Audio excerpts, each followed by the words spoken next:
नमस्ते, मैं डॉक्टर पूजा Jadhav, consultant endocrinologist. आपका स्वागत है हमारे यूट्यूब चैनल पर। आज हम बहुत ही इम्पोर्टेंट कंफ्यूजन क्लियर करेंगे कि हर डायबिटीज टाइप 2 डायबिटीज नहीं होता है।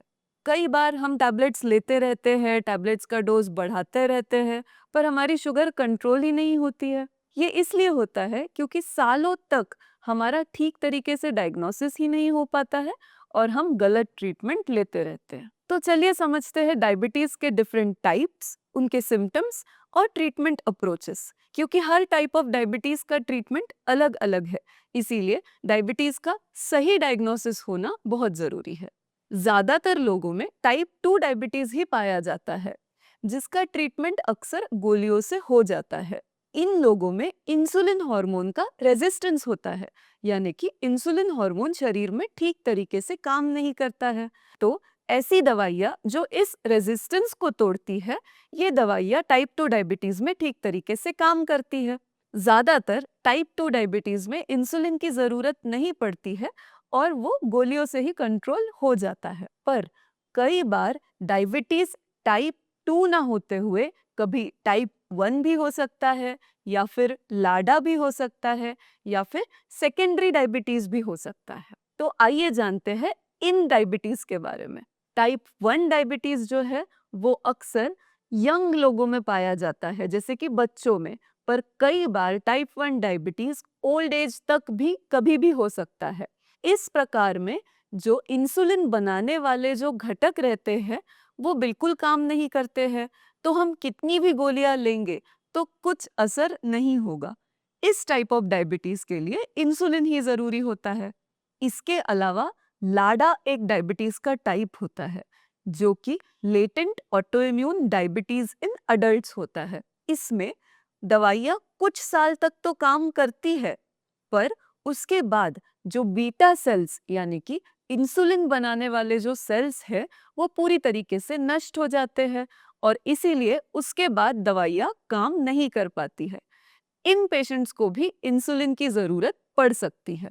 इसके अलावा होता है पैनक्रियाटिक डायबिटीज, यानी कि पैनक्रियाज में अगर कुछ खराबी हो गई हो, कभी अक्यूट पैनक्रियाटाइटिस या क्रोनिक पैनक्रियाटाइटिस या क्रोनिक कैल्सिफिक पैनक्रियाटाइटिस या फिर पैनक्रियाटिक नेक्रोसिस, तो इन पेशेंट्स में भी कुछ स्पेसिफिक दवाइयाँ ही काम करती है या फिर उन पेशेंट्स को इंसुलिन लेना पड़ता है। अगर हम टाइप 2 डायबिटीज में यूज होने वाली दवाइयाँ पैनक्रियाटिक डायबिटीज वाले मरीजों को दे तो वो उनके लिए नुकसानदायी साबित हो सकती है। इसीलिए हमारे डायबिटीज का टाइप जानना बहुत जरूरी है। कई बार सेकेंडरी डायबिटीज भी होता है, जो अलग अलग एंडोक्राइन कारणों की वजह से होता है, यानी कि कभी कभी हॉर्मोन्स की लेवल जरूरत से ज्यादा बढ़ जाती है। अगर ग्रोथ हार्मोन लेवल बहुत ज्यादा बढ़ गया है या फिर कॉर्टिसोल हार्मोन बहुत ज्यादा बढ़ गया है, तो उससे भी डायबिटीज होता है। इसे मेडिकल टर्म्स में एक्रोमेगाली या कुशिंग्स डिजीज रिलेटेड डायबिटीज बोलते हैं। इन डायबिटीज के टाइप्स में जो ओरिजिनल बीमारी है, जैसे कि एक्रोमेगाली, उसे पहले ठीक करना जरूरी होता है, फिर जाके शुगर आसानी से कंट्रोल रहता है। कई बार हाइपरथायरॉयडिज्म यानी थायराइड हार्मोन का शरीर में बहुत ज्यादा बढ़ जाना, उससे भी शुगर अनकंट्रोल्ड हो जाती है। तो अगर हम थायराइड हार्मोन्स को पहले ठीक से कंट्रोल करें तो शुगर को कंट्रोल करना आसान हो जाता है। तो ये अलग अलग टाइप ऑफ डायबिटीज ध्यान में रखना बहुत जरूरी है, वरना गलत ट्रीटमेंट सालों तक चलती रहती है। जब इंसुलिन की जरूरत है तब टैबलेट्स चलते रहते हैं, और जब हार्मोनल इश्यूज पे फोकस करना चाहिए उस टाइम पे गलत ट्रीटमेंट चलती है। तो हमने होशियार कब होना चाहिए?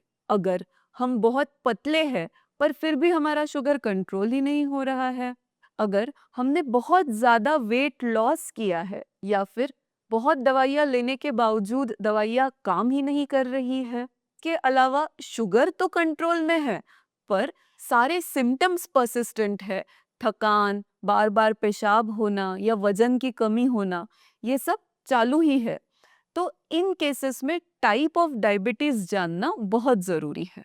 कुछ टेस्ट्स होते हैं जिससे टाइप ऑफ डायबिटीज कंफर्म किया जा सकता है, जैसे कि सी पेप्टाइड लेवल्स, गैड एंटीबॉडी लेवल्स और अन्य एंटीबॉडीज और हार्मोनल इवैल्यूएशन। इन चीज़ों से टाइप ऑफ डायबिटीज़ हम पता कर सकते हैं, क्योंकि हर डायबिटीज़ टाइप 2 डायबिटीज़ नहीं होता है। तो अगर शुगर लेवल्स अनकंट्रोल्ड है या आपको ट्रीटमेंट ठीक नहीं लग रहा है, तो आपके डायबिटीज़ का टाइप ज़रूर कंफर्म करें और अपने एंडोक्राइनोलॉजिस्ट से कंसल्ट करें।